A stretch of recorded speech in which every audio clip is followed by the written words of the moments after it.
नमस्कार। आज हम सब मिलकर एक बहुत ही पुरानी और बहुत ही दिलचस्प कहानी सुनने वाले हैं।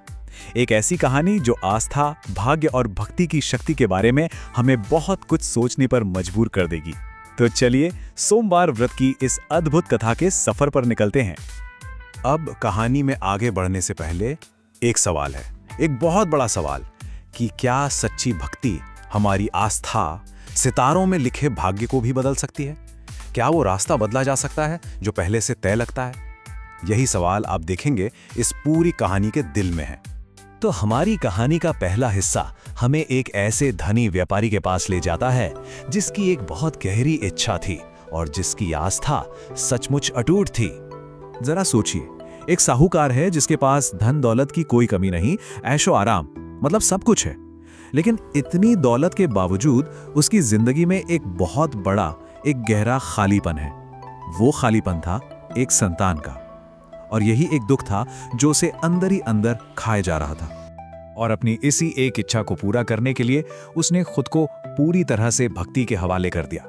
हर सोमवार बिना एक भी सोमवार चूके वो पूरी श्रद्धा से उपवास रखता, भगवान शिव और माता पार्वती की पूजा करता और मंदिर में दीपक जलाता था। ये जैसे उसकी जिंदगी का एक अटूट नियम की बन गया था। कहते हैं ना, सच्ची भक्ति कभी खाली नहीं जाती। उस साहूकार की लगन और श्रद्धा इतनी गहरी थी कि खुद देवी पार्वती का ध्यान उस पर गया और उन्होंने भगवान शिव से आग्रह किया कि देखिए, ये आपका सच्चा भक्त है, आपको इसका दुख जरूर दूर करना चाहिए। और यहीं से कहानी एक बहुत ही दिलचस्प मोड़ लेती है। साहूकार की प्रार्थना सुनी तो जाती है, लेकिन उसके साथ एक बहुत गंभीर शर्त भी जुड़ जाती है। देखिए, भगवान शिव ने पहले तो कर्म और भाग्य का नियम समझाया कि हर किसी को अपने कर्मों का फल भोगना ही पड़ता है। लेकिन माता पार्वती की करुणा और उनके बार बार कहने पर आखिरकार वो पिघल गए, वो मान गए। साहूकार को पुत्र का वरदान तो मिल गया, लेकिन इस वरदान के साथ एक संख्या भी जुड़ी थी। वो संख्या थी 12, सिर्फ 12 साल।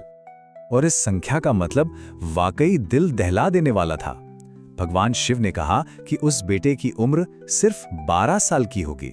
सोचकर देखिए उस साहूकार की खुशी कैसे एक ही पल में गहरे दुख में बदल गई होगी। पर कमाल की बात यह है कि इसके बावजूद उसने अपनी भक्ति नहीं छोड़ी। चलिए अब कहानी में और आगे बढ़ते हैं, जहां एक और अप्रत्याशित मोड़ आने वाला है। साहूकार का बेटा, जिसका नाम मरकट रखा गया, उसे पढ़ाई के लिए घर से दूर भेजा जाता है। और इसी सफर में कुछ ऐसा होता है जिसकी किसी ने कल्पना भी नहीं की थी। तो हुआ ये कि जब मरकट 11 साल का हुआ तो साहूकार ने एक फैसला किया। उसने सोचा कि शायद बेटे को उस भविष्यवाणी की घड़ी से दूर भेज दिया जाए, और इसलिए उसने मरकट को उसके मामा के साथ ढेर सारा धन देकर शिक्षा के लिए काशी भेज दिया। अब रास्ते में वो एक ऐसे नगर से गुजरे जहां एक राजकुमारी की शादी हो रही थी। बड़ी धूमधाम थी, लेकिन इस धूमधाम के पीछे एक राज छिपा था। असली राजकुमार एक आंख से काना था और राजा इस बात को हर हाल में छिपाना चाहता था।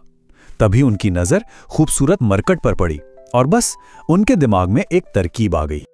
मरकट को जबरदस्ती दूल्हा तो बना दिया गया, लेकिन वो लड़का बहुत ईमानदार और समझदार था। उसने इस धोखे का हिस्सा बनने से इनकार कर दिया। उसने क्या किया?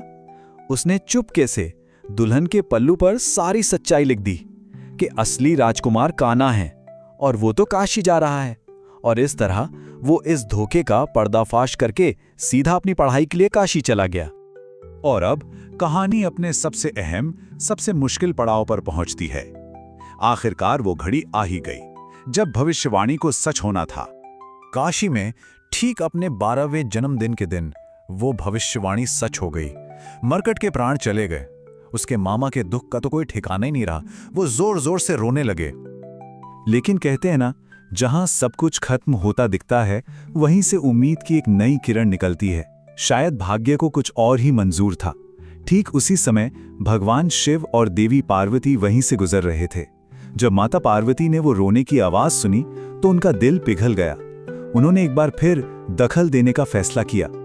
उस दृश्य को देखकर और सबसे बढ़कर उस साहूकार की सालों की अटूट भक्ति को याद करके भगवान शिव ने मरकट को जीवन दान दे दिया, उसे फिर से जीवित कर दिया। ये एक चमत्कार था, एक ऐसा चमत्कार जो सीधे सीधे उस पिता की कभी न टूटने वाली आस्था की शक्ति का नतीजा था। तो इस कहानी से एक बात तो साफ हो जाती है, आस्था में कितनी शक्ति होती है। अब सवाल ये उठता है कि जिस व्रत ने इतना बड़ा चमत्कार कर दिखाया, उसे असल में किया कैसे जाता है। चलिए अब जरा इस व्रत से जुड़ी विधि को भी समझ लेते हैं।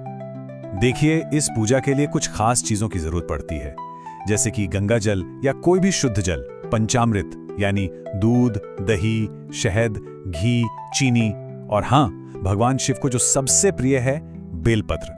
साथ में धतूरा, भांग और कुछ दूसरी पवित्र चीजें भी होती हैं।